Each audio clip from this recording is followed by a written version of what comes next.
अस्सलाम वालेकुम, मैं हूं माहिर फयाज़ और आप देख रहे हैं मेरा यूट्यूब चैनल माहिर व्लॉग।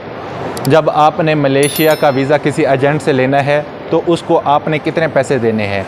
अगर आपका मेडिकल पहले से ही अनफिट है तो आप मलेशिया में आ सकते हैं या नहीं आ सकते। टिकट और मेडिकल एजेंट का होता है या आपका अपना होता है। तो आज हम बात करेंगे इस टॉपिक पर। सबसे पहले तो हम बात कर लेते हैं एजेंटों को। जब आपने वीज़ा लेना है एजेंटों से तो उनको कितने पहले पैसे देने हैं और दूसरे पैसे आपने कब देने हैं और कैसे देने हैं। जब आपसे एजेंट कहता है कि अपना पासपोर्ट दो और मेडिकल करवाओ तो उस वक्त एजेंट को सिर्फ़ और सिर्फ आपने 1 लाख देना है। उसके बाद जब आपका वीज़ा जिसे कॉलिंग कहते हैं ऑनलाइन हो जाती है तो सबसे पहले आपने उसे ऑनलाइन चेक करना है कि क्या ये ठीक है या फेक है। जब आपकी कॉलिंग ऑनलाइन होगी, आपने चेक कर ली, आपको तसल्ली होगी कि ये 1 नंबर कॉलिंग है, उसके बाद आपने उसे 2 लाख देना है। 2 लाख देने के बाद जब उसके बाद आपसे एजेंट कहता है कि मैंने आपकी टिकट करवानी है और प्रोटेक्टर करवाना है। जब आपकी टिकट हो जाएगी, कंफर्म टिकट हो जाएगी, प्रोटेक्टर हो जाएगा, एयरपोर्ट आने से पहले ही उसे जो दूसरी उसके बकाया जात होंगे उसको आपने क्लियर करना है। इससे आपको ये बेनिफिट होगा कि आपके ज़्यादा पैसे जो है ना ज़ाया नहीं होंगे। अगर कल को कोई एजेंट आपको वीज़ा नहीं देता और आपके पैसे लेके भाग जाता है तो इसमें आपको ये बेनिफिट होगा कि आपको ज़्यादा नुकसान नहीं उठाना पड़ेगा। तो सबसे पहले तो आपने वो एजेंट लेना है जिसको आप जानते हो, जिसके मतलब आपको अच्छी इन्फॉर्मेशन हो, उसके घर का आता पता मालूम हो, उसी से वीज़ा लें। दूसरे नंबर पर जब आप वीज़ा लेते हैं तो एजेंट आपको कहता है कि पासपोर्ट के साथ मुझे 3 लाख दे दें, 4 लाख दे दें, तो ऐसा आपने हरगिज़ नहीं करना।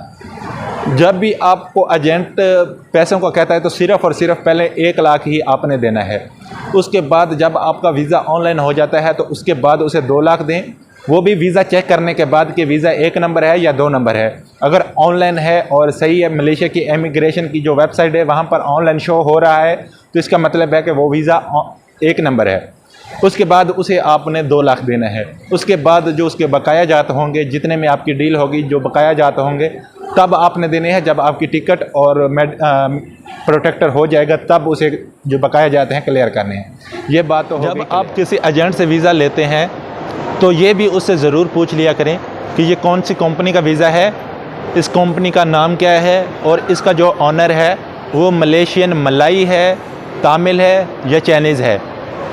उसके बाद ही आप उसे वीज़ा लें, क्योंकि जब तक आपको उस कंपनी का पता ही नहीं होगा कि आपका बॉस कौन है तो आप वीज़ा लेंगे, कल को आप मलेशिया में आते हैं, आपके साथ कोई मसला दरपेश आ जाता है तो आप किसके पास जाएंगे। अगर आपको कंपनी का पता होगा, कंपनी के ऑनर का पता होगा तो आप उसे मिल सकते हैं। कल को कोई मसला आ जाता है, कोई इशू बन जाता है तो आप उसके साथ बात कर सकते हैं, वो आपका मसला हल करवाएगा।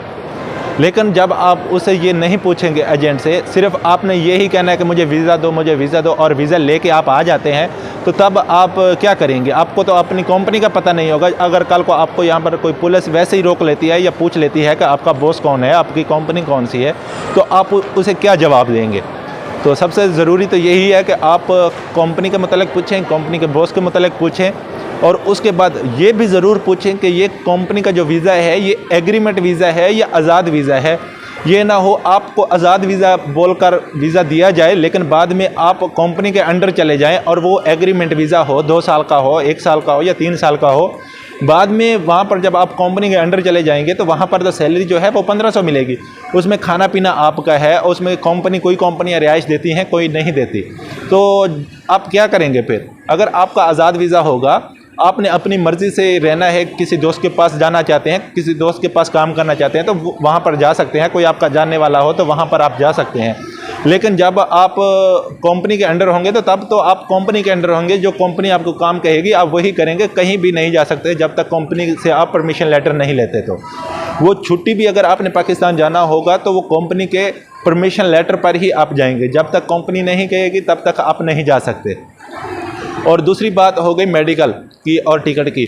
जब आप वीज़ा लेते हैं तो उसमें टिकट और मेडिकल जो होता है वो एजेंट ही का होता है, लेकिन जो सबसे बड़ा मसला दरपेश आता है मलेशिया में, जो लोग मलेशिया में आते हैं और उनका मेडिकल अनफिट हो जाता है, उनकी बुनियादी रीज़न ये होती है कि वो बहुत ही ज़्यादा कंफ्यूज होते हैं, नर्वस होते हैं।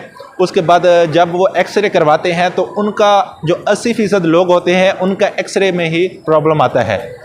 तो जब भी आपने मलेशिया में आकर मेडिकल करवाना है तो आपने कोशिश करनी है 30 सेकंड या 45 सेकंड अपनी सांस को फुल ऊपर की तरफ खींच के रखना है। उसके बाद ही आपने जो है ना एक्सरे करवाना है। इससे ये होगा कि आपका जो मेडिकल होगा वो फिट होगा। अगर आप एक्सरे के दौरान अगर सांस छोड़ देते हैं तो इससे ये होगा कि आपका एक्सरे ख़राब होगा और मेडिकल अनफिट हो जाएगा, और जो एजेंट होगा वो आपसे 1000 रिंगट की या 1200 रिंगट की फिर डिमांड करेगा कि मैं आपका जो मेडिकल है वो सेटिंग पर करवा के देता हूँ, उसको सेट करवा देता हूँ, उसे फिट करवा देता हूँ, आप मुझे 1200 दें या 1000 रिंगट जो है ना दें। तो ये बुनियादी वजह है। जब भी आपने मेडिकल करवाना है कोशिश यही करनी है कि अपनी सांस को 15 सेकंड या 20 सेकंड या 40 सेकंड जितना भी होगा कोशिश करें उसे रोक कर ही रखें। उसके बाद ही आपने एक्सरे करवाना है। तो इस तरह आपका मेडिकल इंशाल्लाह फिट आएगा।